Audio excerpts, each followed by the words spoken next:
Hello once again, everybody. I'm Jake Luce, and welcome to my video coaching newsletter. The title of today's video coaching newsletter is Providing Value in College Recruiting. Great subject to talk about. I actually have a great email from a parent, and I also have a quote that I'm going to read that I wrote as usual, and then we'll get you guys out of here. The quote says, "Success in the college recruiting process comes down to direct, precise, and a well-planned strategy that begins far earlier than most expect. The minute you step foot on a high school campus as an athlete, your college recruiting process begins. College coaches, especially Division I programs, begin recruiting far earlier than most prospects and parents think. It is the player's job and responsibility to grow, develop, and mature as a player to show college coaches that he or she can provide value to a program at the college level. Providing value means that you must mold your current talent and skill set into something that can help a coach and college program win. Providing true value to a program means you're not only good on the field, but off the field as well. You're a good person to everyone, teachers, coaches, teammates, field staff, and all those that you come in contact with. Because remember, you are representing the team and the school on the front of your jersey, not just your name on the back. From a business standpoint, it's no different. Providing extreme value to your clients, customers, and investors will set you apart from other companies and people that are going after the same market you are. The old saying goes, under-promise and over-deliver. A simpler way to say that is to just deliver. If you do the right things for a long enough period of time, people will eventually take notice of the value that you are providing the marketplace. Being obsessed with your destination will help you navigate the twists and turns of the college recruiting process on the way to your ultimate goals of achieving your desired results." So let's go through this email. Again, this is an email, or the guy that wrote the email, his kid is a freshman. So any freshman parents or freshman, sophomore, underclassmen parents, this is a great video to watch. Even if you have a kid that's a junior or senior, all of these are good videos to watch because they're just good information. And if you're watching this video and you've made it this far, kudos to you, because you are getting education and knowledge that the people that you are competing against are not getting. There's so many players and so much competition out there for people that are trying to get to the next level. Parents, coaches, players. There's so many distractions out there, and so what you have to do as a player and as a parent is to provide value. Find ways to provide value to a college coach, and he'll eventually take a look at you. So let's go through this email. The email says, "Hi Jake, I'm a father of a freshman in high school. There are no mulligans. But I've been watching your videos for a couple years now." Good for you. We'll see if you've been paying attention. It says, "You are so different than the rest. A majority of recruiting agencies and showcases are meat markets that have been relentless in their efforts to get our money." Well, I've never heard them called meat markets before, but there's always a first for everything.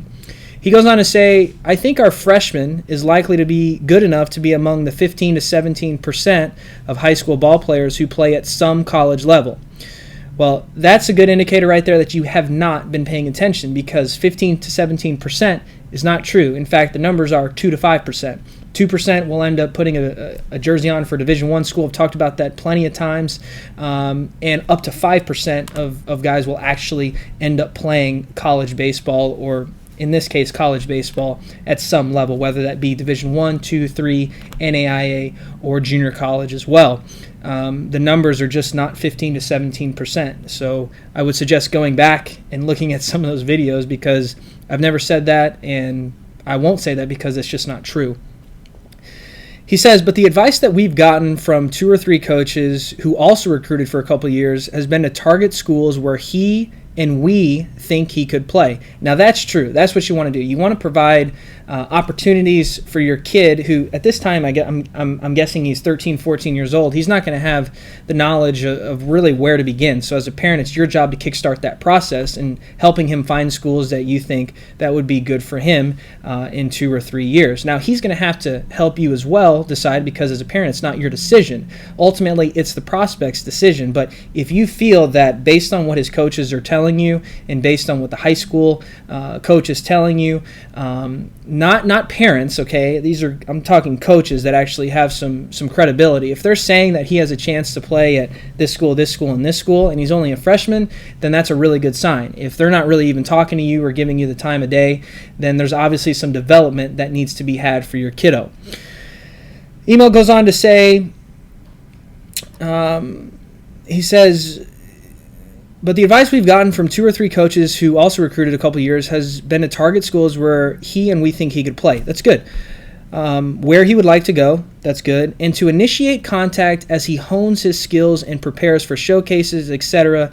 down the road. So you definitely want to hone your skills. You definitely want to develop as a player, because if you're not there skill level wise, no matter how much exposure, how many showcases that you've been to, college coaches are going to immediately write you off the list. They're going to look at you and they're going to see the way that your body moves, or they're going to see the way that you carry yourself, or how you dress, or your body language. So many different factors can play into it, but it doesn't take much for them to cross your name off the list. Once you're off somebody's list, then there's a good chance you're probably not going to get recruited by that school. So you want to provide value in more ways than just walking onto the field and being the biggest guy out there, because size does play a role, but providing true value is what comes from here and what comes from here. There's a lot of guys that can play this game, but not many of them have what it takes inside here and up top up here. And you can talk to any professional athletes, professional baseball players. Obviously, I've been there. I've talked to these guys, and the guys that are the best are the ones that are able to bring it day in and day out, bring that focus and that desire and that intensity, a la that value. They're able to provide that on a daily basis. Most of their success is not necessarily physical, but it actually comes from here because they're able to beat their opponent on a different level than just physically. Another piece of advice, he says, that we've gotten is that there's a lot more money available in academic scholarships than there is in athletic scholarships. Well, that's true. There are only 11.7 athletic scholarships at the Division I baseball level for an average roster size of about 34 or 35. It's a subject that's been talked about for years and years, and I'm not going to sit here and bag on anyone. The number is what it is. And so if that's what the NCAA has allotted, then we should be appreciative, and we should be thankful that we're getting that, as opposed to not being appreciative of anything, of any of these scholarships that are provided, because I was able to get through 5 years. It took me 5 years. I went 3 years of junior college and then 2 years at the Division I level. It took me 5 years to get my, both of my degrees, my associates and then my bachelor's. But the main thing is I came out of that process with no debt. And that's due to the scholarships that I was able to get. I didn't pay a cent for college my first 3 years, because all 3 of my junior college years I was able to get paid for by athletic scholarships. And again, if you haven't checked out any of the other videos as far as where that scholarship money goes, I suggest subscribing to the YouTube channel, Luce Prospect Group YouTube channel. And there's tons and tons of videos of newsletters that I've done and different interviews that we've done that'll actually tell you where that scholarship money is based on where you are in the college recruiting process and what the best strategy is in order to help you get your hands on that scholarship money and eventually come out of this process, hopefully, like myself, with no debt. And the ability to do that is very rare. The average debt load for a senior is about $30,000 after college graduation. So unless you want to start your life in $30,000 worth of debt, and it doesn't happen to everybody, some is more, some is less, but unless you want to have that to start out your life, then you got to do something different. You got to educate yourself in this college recruiting process. There's so many different sources and ways that you can get educated. But in order to provide value, which is the subject of this video newsletter, you have to educate yourself. Because if a college coach talks to you, and then all of a sudden you are able to tell him things about his own program that maybe he doesn't even know, what does that say to that college coach? That not only does this kid have what it takes to perform on the field, but he also has what it takes here and here, because this is a kid that's interested in my program. This is a kid that I can trust to be around my kids. This is a kid that I can bring in that's going to fit right into what we're trying to build here, that's going to treat everyone with respect and to provide value on and off the field. Those are the kids that college coaches really, really like. So to end the email, he says, so he talks about the scholarship money. There's a lot of scholarships and academic scholarships. He says that student athletes often garner more scholarship money in support than athletes without good grades. So absolutely, yes, I've said it so many times in so many video newsletters. Grades are one of the first things that coaches ask about. Size is another one that's right up there. But size and grades, if you have both of those, and you have a chance to really do something special at the college level, because there's not a lot of guys with a really, really good size, and there's not a lot of guys with really, really good grades. So again, that just gets back to providing value. If you can provide value, you're going to have a chance, regardless of where you are in the country or how many showcases you've gone to or what summer team you've played for. You're going to have a chance to be successful because you're providing value to a college coach that he is not used to actually seeing. These college coaches go to these workouts and these showcases with 200-300 kids, all paying $300-400 a pop, and they realize that 99% of the guys that they see at these showcases are not going to be able to play for them.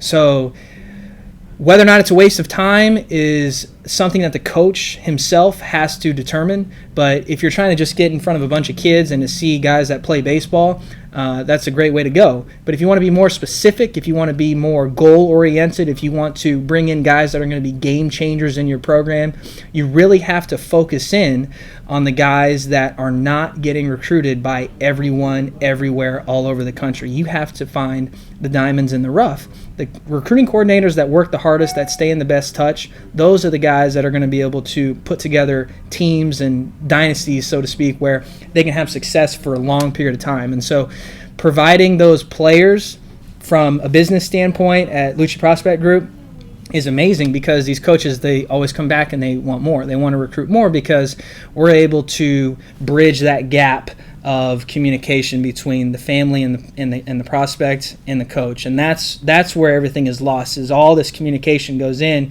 and one goes one way and the other goes the other way, and you don't know what to do. You try to schedule a visit, it doesn't work out. You got to talk with your parents, you got to talk with your girlfriend, you got to talk with the neighbor down the street. There's so many different things that can happen, but in this day and age, there's no reason not to communicate. You have every reason to communicate, and every way to communicate, and it's called your smartphone. You just use your smartphone and see what you can do to provide value to college programs. He says, "Thank you again for all your great videos. I will keep watching, and hopefully my kid has a chance to become a Luce prospect one day. Sincerely, Graham." Well, Graham, I appreciate the kind words. We're going to have to check you on that 15 to 17% that you were telling me, because I want you to educate yourself. I don't want you having facts that are not right, facts that are not going to get you and your kid to the next level, because this is a big decision. This is a big decision for a parent. It's a big decision for a coach. If you can find people that are going to provide value, if you can find people that, and coaches, for instance, that are going to help you get to the next level, then kudos to you. Because the good thing that this dad is doing is he's active in the recruiting process. He is trying to figure out answers to his questions. And another great thing about it is this kid's only a freshman. Now, if this kid was a senior and he was asking these same types of questions, you can imagine how the conversation might be a little bit different. But since he's a freshman, that's why we like to recruit guys at a young age, because not only can we mold them, but we can develop them. We can help them grow as a kid, as a player, as a person. And through that mentorship and that guidance, they end up playing really well. They end up going out on the field with that ultimate confidence, believing in themselves. And if you have a 15, 16, 17-year-old kid that believes in himself, typically he's going to be one of the better players on the field. So with that said, if you'd like to get my help personally, you can reach out to me via our website. You can also send me an email directly, jake@luceprospectgroup.com, if you'd like to possibly have an email featured on one of my video coaching newsletters. The other thing that you could do is you can go to our Facebook page, type in Luce Prospect Group in the search bar, and like the page. That Facebook page is really, really blowing up, and the reason is because we're providing value. So that's something that you can do in order to help get the most recent and the most updated information on the college recruiting process. With that said, thanks so much for watching, and we'll talk to you guys soon.